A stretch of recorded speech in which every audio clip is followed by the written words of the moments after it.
Hi, and welcome to the channel. In this video, I am doing this video without any makeup because I'm facing an insecurity issue that I have because the standards Hollywood has set for all of us, especially us women. So I'm tired of feeling insecure.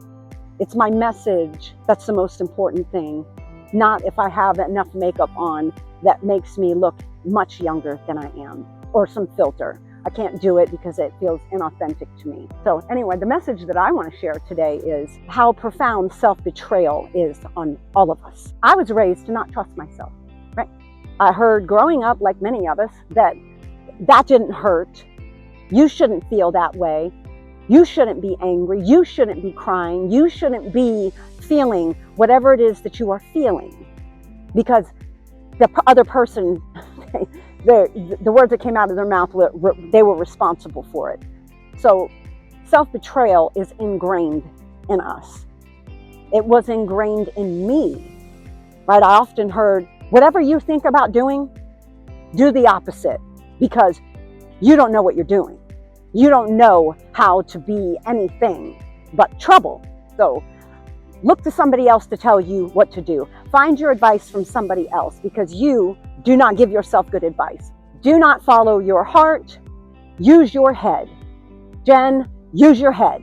Stop following your heart. It will fail you every single time.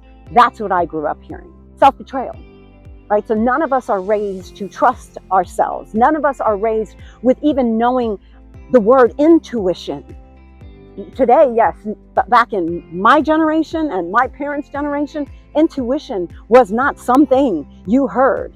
Intuition is not something that was ever talked about.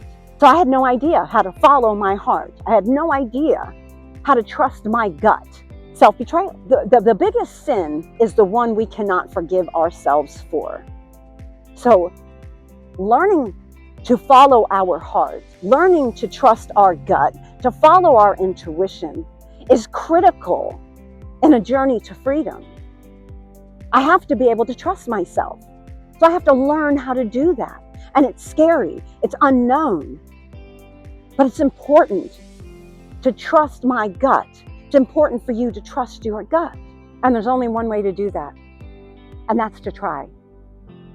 We have to try.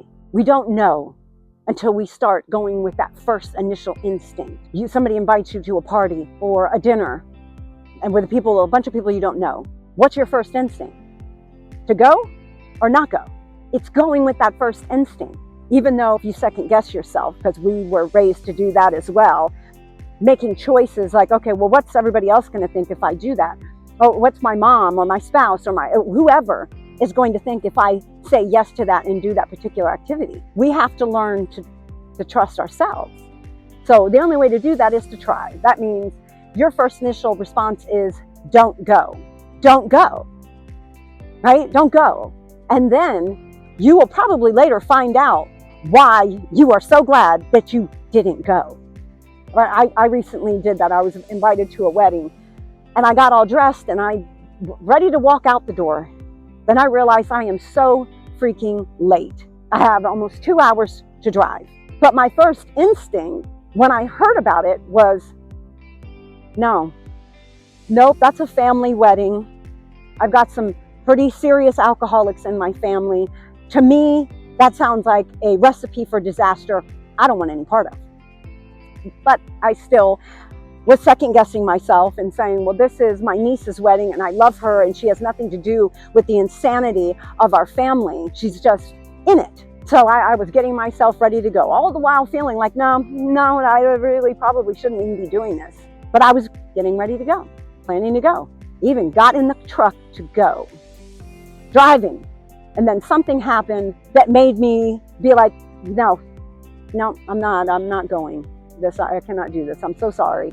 So I let my sons know, hey, I'm not going. Later to find out, I'm so glad I didn't go. When I saw some of the photographs from the pictures of who was there and some of the things that I heard, I was like, I'm so glad. I'm so glad. I almost went and probably put myself in a harmful situation because I didn't want to hurt other people's feelings over my own, right? Because that's what I was conditioned and raised to do. put the needs and happiness of others over my own. So where in your life are you doing that? Look for it.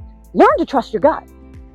That first initial response to something you hear or something you were asked to do is usually the right one. And the only way to know that is to test it out, which is scary.